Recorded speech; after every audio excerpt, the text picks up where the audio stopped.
This week, first though, has been quite an important one for our post-Brexit trade realities. We were told, of course, weren't we, in the run-up to the referendum and afterwards, that the big, shining, glittering economic prize for Brexit would be the ability to exert part of our economic policy that had not been exerted for a long time, which was the ability to sign free trade deals with other countries. Of course, we did that within the EU, but it was within their overall framework, or within and by the EU. Now we do it independently. We've signed a few, had Australia, had New Zealand, but this week we got India, and not quite a sort of full-on trade deal with the United States, but something that made it a little bit more liberal than it was, well, last week. Let's talk now to John Alty, former Director General for Trade Policy at the Department for International Trade, currently Senior Advisor to Pagefield. John, thanks so much for joining us this morning. The trade deals this week, India, the US, they are rather different. The India one obviously has been worked on by officials under two different governments for a long time. The second one was a reaction to what Trump had did, more or less. How do you assess them in terms of their importance individually? Thank you, and great to be with you, Lewis.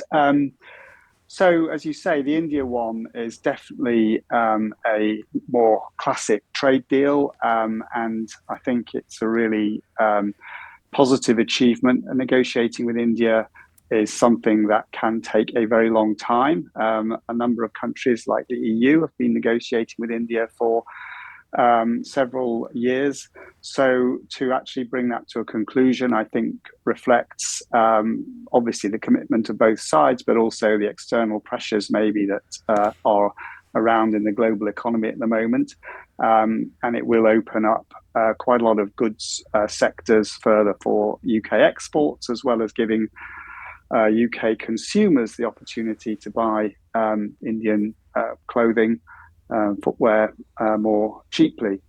The US, as you said, is not a full trade deal, but I do think the text of the agreement that was put out is an interesting one, because it certainly envisages a full trade agreement. So the question is, what happens next? We've seen, as you say, that there's been a mitigation of some of the tariffs that Trump put on. We haven't got back to the position we were in before Trump took office, but there is the sort of promise of jam tomorrow.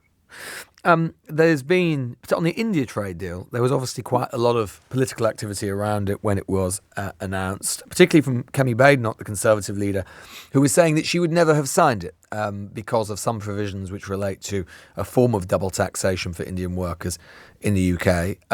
The Indian officials then briefing the Financial Times that these were things in front of her desk. In your experience, how unusual, if at all, were the provisions agreed to as part of the deal?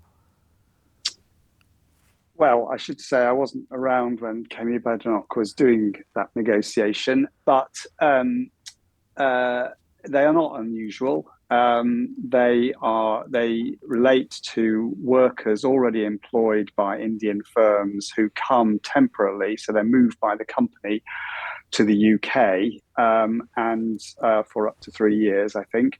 And there are those sorts of arrangements in quite a few trade agreements.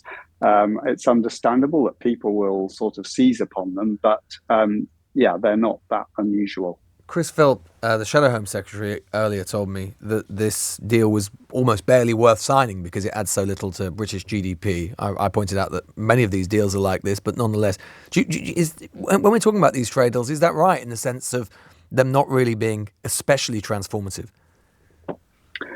I mean, it's hard to do anything, frankly, that is transformative in a single agreement, whether it's abroad or domestically, to the whole economy. So I think, you have to compare these deals with other things. I mean, people, of course, do compare them to leaving the EU, which is a whole other debate. But in terms of actual government policy initiatives, I think they are quite significant. And the Indian one, I mean, our trade with India is not at the level, obviously, of our trade with the US or with the EU. So inevitably, there's a limit to even if it boosts trade by a significant percentage and brings in 5 billion GDP, it's going to be less than with those big trading partners. But these things all add up. I mean, we had, as you say, not only Australia and New Zealand, but also CPTPP. So I think you have to see these things as a programme. There's the Gulf, which is another area which we're negotiating with, which may come through hopefully before too long. Were you surprised that we actually signed the India deal in the end? It has been much talked about for a very, very long time. Well, I was quite surprised in the sense that certainly when we started to think about doing it, there was a good deal of sucking of teeth as to whether this would ever get across the line. So I think that, as I said, the negotiators did a great job cutting across two governments. Do you think it's likely that if Badenoch had still been Trade Secretary, she'd have signed it? I wouldn't like to second guess Kemi Badenoch. I think there would have been a lot of pressure on both sides to sign a deal. Whether it would have been entirely the same as this deal, I don't know, because the global environment is quite sort of dark and difficult at the moment. So that puts the pressure on to try and find partners you can do deals with. And do you think, just finally, I mean, as we say, that the US deal that we've signed being very partial, as you say, that the text does suggest that it is a stepping stone. That's certainly what Peter Mandelson, our ambassador, was saying in the Oval Office this week. Do you think that has obviously long been considered the real glittering prize of the post-Brexit framework? It's certainly, obviously, the US economy. The only thing that could seriously rival the EU, our integration within the EU. Do you think that will ever be signed? Because there is a lot of, one of the reasons this is partial is because in terms of, as you know better than anybody, as listeners will know, agricultural markets, tech markets, the list is along your arm of potential political problems that could flow from it. So do you think that realistically we will ever sign stage 2 of this deal? I think we could. I mean, we did negotiate for 8 months with the Americans previously, and the only reason we didn't sign was that the only reason we didn't conclude the negotiations was that we ran out of time because Trump lost the election. Obviously, there were problems, and those had not yet been finalised, and they will recur. But I think it will take time. I don't honestly think it will come in months. I think it will take probably a couple of years, and then you can judge whether we've actually got somewhere. And what was always the biggest outstanding problem in terms of getting that second stage?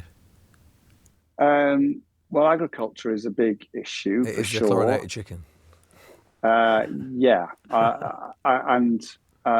think there'll be an interesting discussion about what we now call economic security, which has come up the agenda a lot, which is about our relations with China in particular and the US view of that. John Alty there, former Director General for Trade Policy at the Department for International Trade, a man who has been in the room in these negotiations, knows what he's talking about.